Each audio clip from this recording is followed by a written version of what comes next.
চ্যানেলে তোমাদের স্বাগত। তোমরা নিশ্চয়ই খুব ভালো আছো, সুস্থ আছো। আমিও খুব ভালো আছি তোমাদের ভালোবাসায়। আর দেখো এখন ঘড়িতে বাজে সকাল 8টার মতো। তো এখন থেকে আমি ব্লগটা স্টার্ট করছি তোমাদের সঙ্গে নিয়ে। আজকে সকালবেলায় উঠেছি 5টার সময়, রোজই 5টার সময় উঠি, যেহেতু মেয়ের এক্সাম চলছে। তো উঠেই বাসি ঘরের সমস্ত কাজ আমার শেষ হয়ে তারপরে ঘুগনি করে নিয়েছি।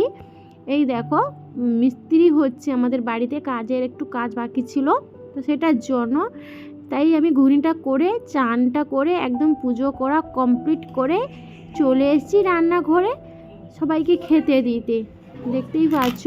তো ওরা বলছে একটু দেরি হবে খেতে, তাই বলে আমি কি করেছি, সবজিগুলোকে কেটে নিয়েছি। রান্না হবে, ওরা খাবে তো, আর ওরা খাবে একটু দেরি করে, তো তবুও আমাকে তো করতেই হবে একা একা। তো তাই সমস্ত সবজি কেটে নিচ্ছি। আর এই মাছ নিয়ে এসে মাছগুলোকে নুন হলুদ মাখিয়ে দিচ্ছি। তো এই সবজি কাটার পর মাঝে আমি ওদের খাওয়াটা দিয়ে দিয়েছি, তারপরে এই মাছটাকে নিয়ে বসি ভাজবো বলে। তো চলো ভেজে নিই। আজ আমার মেয়ে এসে খুবই খুশি হয়েছে। ওর টিফিন রেখেছিলাম ডিম ভাজা আর ঘুগনি আর শসা। তো ও খুব হ্যাপি হয়েছিল, মা আজকে এরকম খাবার পেয়ে আমি খুবই হ্যাপি। যেহেতু ও রোজ স্কুল যাচ্ছে মর্নিংয়ে, এতটা গরমের জন্য ওকে সেরকমভাবে কোনো কিছুই দেওয়া হয় না। মানে বাড়ি এসে ওই শসা মুড়ি, হালকা জল মুড়ি এইরকমই, যাতে ওর পেটটা ভালো থাকে। তাই আজকে খেয়ে ও খুবই মজা পেয়েছে। আর এটা দেখো ডিম, তো কাতলা মাছ নিয়ে এসেছিলো, কাতলা মাছ না ওটা রুই মাছ ছিল, ভুলে বলে দিলাম। তো ওটার বীজ ছিল, তো বীজটাকে আমি ভাজবো বেসন দিয়ে। আর এমনিতে নর্মালভাবে যখন তুমি পেঁয়াজ দিয়ে হলুদ নুন দিয়ে যখন ভাজবে না, তখন ওই বীজগুলো ফাটে প্রচণ্ড তেলে দেওয়ার পরে। তো আমি কি করি, একটু বেসন দিয়ে দিলে ওটা আর ফাটে না। তো যাই হোক, ঘুগনির কথাটা আরেকবার বলি। আর বড়বাবু বলছে আমার পেট ব্যথা, কিন্তু ঘুগনি যখন তাদের খেতে দিচ্ছি, নাকে যখন গন্ধটা পেলো, বলছে যে আমাকেও একটু মুড়ি দাও আর কি। তো যাই হোক, ওকেও দিয়ে আমি একটু খেয়েও নিয়েছি। তো দেখো রান্না কিন্তু আমার কথা বলতে বলতে তোমাদের সঙ্গে কমপ্লিট। কি করেছি, আম দিয়ে ভেন্ডি দিয়ে মাছের টক করেছি, আর এটা কুমড়োর ঘটো পুঁই ডাঁটা দিয়ে করেছি, আর এটা ডাল। আর এখানে তো আছে, ও আচ্ছা সরি, এটা দেখো প্রচুর পিঁপড়ে হয়ে গেছে। দেখো আমি এদিকটাতে রেখেছি আর পিঁপড়ে হয়ে গেছে, কিন্তু ভাগ্যিস এগুলোতে লাগেনি, সবই লেগেছিলো। তো আমি এগুলোকে আবার টেবিলে নিয়ে চলে যাব। তো তার আগে, টেবিলে নিয়ে যাওয়ার আগে মেয়েকে তো চান করিয়ে দিয়েছি, বলছে খিদে পেয়েছে, তাই জন্য মেয়ের ভাতটা বেড়ে দিচ্ছি, ও বসে বসে খাক। তারপরে আমি এগুলো খাবারগুলোকে একটু গুছিয়ে দেব। আর আমি ওই যে টেবিল ক্লথ যে থাকে না, তখন যদি আমি গরম অবস্থায় তরকারি বাটি বা বেলা বা ওই হাঁড়ি রেখে দিই, তো ওই যে কাভারটা না, টেবিল ক্লথটা, তো ওটা গুটিয়ে যায়। তাই জন্য আমি এখানে রেখে দিই, ঠান্ডা হলে আবার টেবিলের জায়গায় খাবার রেখে দিই, যেখানে জায়গা সেখানেই। তো মেয়েটা খুব বলছে খুব গরম। তার আমাদের এখানে তো বলেছি তোমাদেরকে যে প্রচুর গরম, সব জায়গাতেই গরম। তো আমাদের রান্নাঘরের টিন, তাই রোদের জন্য প্রচণ্ড গরম। তো তাই মেয়ে বলছে ফ্যান চালিয়ে দাও, ওই টেবিল ফ্যানটাই ওর দিকে দিয়ে দিলাম। আর দেখো কি কাজ হচ্ছে। আর এই যে কিছু আমাদের বাড়িতে তো ইট ভাঙা ছিল, সেগুলোকে ভেঙেছিল, তো সেই খোঁয়াগুলো দিয়ে এই যে রাস্তাটা একটু ঢালাই করে দিয়েছে। কারণ বড় তো গাড়ি বার করে, তাই জন্য একটু বেশি করে মানে বাইরেরটা বেশি করে চওড়া করে করছে, ওই আর কি ঢালাই হচ্ছে।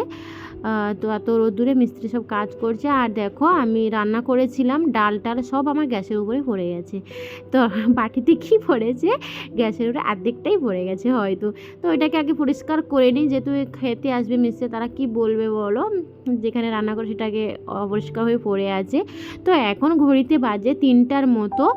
তো দেখো আমি কিন্তু খাইনি, আর আমার বড় বউ খায়নি, আর সবাই বাড়ি খেয়ে নিয়েছে।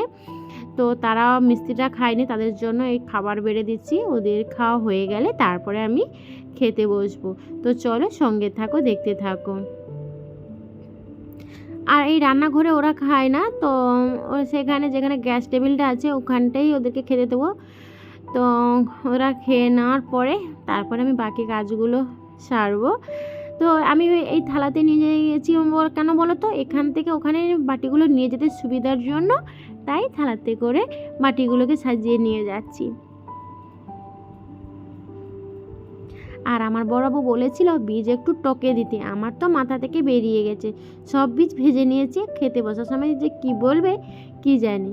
ওর তো একটুতেই বকাবকি করে আমাকে, সবটা জিনিসে পান থেকে চুন খসলেই আমার উপরেই দোষটা চাপায়। তো যাই হোক, আর বাইরে বালিশ মেরে কাজ হচ্ছে, বাড়িতে সবাই সেই জুতো পরে খালি পায়ে চলছে, এত ধুলা করছে কি বলবো। তাই জন্য এখানে তো তারা খাচ্ছিল, তো এটা মোছার সঙ্গে সঙ্গে আমি এই দিকে বারান্দাটাও মুছে নিয়েছি। আর রান্নাঘরটা এখন আর মুছতে ইচ্ছে করছে না, কি কষ্ট হচ্ছে জানো। কাজ না করি কি বলো তো, খালি পেটে থাকলে যেন আরও দুর্বল করে দেয় শরীরটাকে, সেই জন্য করতে ইচ্ছে করছে না। আর পায়েও ব্যথাটা খুব ব্যথা করছে, আর যখন আমি পরিশ্রম বেশি করি পায়ে ব্যথাটা খুবই ব্যথা করে। তাই রান্নাঘরটা করলাম না, সকালেই রান্নাঘরটাকে ক্লিয়ার করব। আর দেখো আমি কিন্তু তারা যে খেতে বসছিল ওই যে আসনগুলোকে ওইগুলোকে একটা একটা করে আমি ধুয়ে দিচ্ছি। আর এই আসনগুলোতে বসে তো কেউ খায় না আমাদের বাড়িতে, কোথাও একটা ছিল তো ওগুলো খেয়ে দিয়েছিল। আবার এগুলোকে ধুয়ে আবার যেখানে জায়গা সেখানটাই আমি রেখে দেবো, যেহেতু আবার কোনো দিন ওরা খেতে মানে মিস্ত্রি কাজ করলে এগুলো পেতে খেতে সুবিধা হবে। আর দেখো এই যে যেটা যে দেখতে পাচ্ছি সামনেরটা, এটা কিন্তু দিয়েছিলাম আমার একটা ওই যে আসন ছিঁড়ে গেছে, তার উপরে ওইটাই দিয়েছিলাম। যাই হোক, বাড়িতে তো কেউ ব্যবহার করে না, থেকে থেকেও নষ্ট হয়ে যায় জিনিস বলো। তো এখানে দেখো এইদিকে বাড়ির এটা পূর্ব দিক, আর এখানটায় বসা হয়, মানে এই দেওয়ালে করে আমি বসি আর কি। তো ওই ভাইগুলো এসে সে জুতো নিয়ে এখানে উপরে চলছে বসে, এই জন্য আমি কি করেছি কাজের শেষে আমি এক বালতি জল নিয়ে এটাকে একটু ধুয়ে দিয়েছি, যেহেতু আবার বিকেলবেলা আমি বসবো এখানে। আর মেয়ে তো এই পাশটাতে চেয়ার পেতে দিলে প্রতিদিন রাত্রেবেলায় পড়ে বা কেউ বসে টসে এই আর কি। আর দেখো আমার কিন্তু পা ধোয়া সেখানে ভালোই হলো না ওই বালতি অতটুকু জলে, তাই জন্য ভাবলাম যে পুকুরের জলটা ঠান্ডা হবে ওইখানে নেমেই পা ধোবো, কিন্তু পুকুরের জল এত রোদে প্রচুর গরম, ভাবলাম ঠান্ডা হবে। তা তো হয়ে গেল সমস্ত কাজ, কিন্তু উপরে এসে দেখলাম আমার সব লাগানো হয়ে আছে, হাওয়া ঢুকছে না, যেহেতু এখন 4টা বেজে গেছে, খেতে ধোয়া মোছা করতে 4টা বেজে গেছে। আজ অনেক দিনের পরে শাড়ি পরেছি, খুবই ভালো লাগছে আমাকে। তো বাইরে থেকে মানে মিস্ত্রিরা কাজ করতে এসছে, যখন ওদেরকে খেতে দেবো, আর হাউস কোটের সামনে তো একটু কাটাই থাকে, সেয়া দেখা যায় বলে আমি এই জন্য শাড়িটা পরেছি।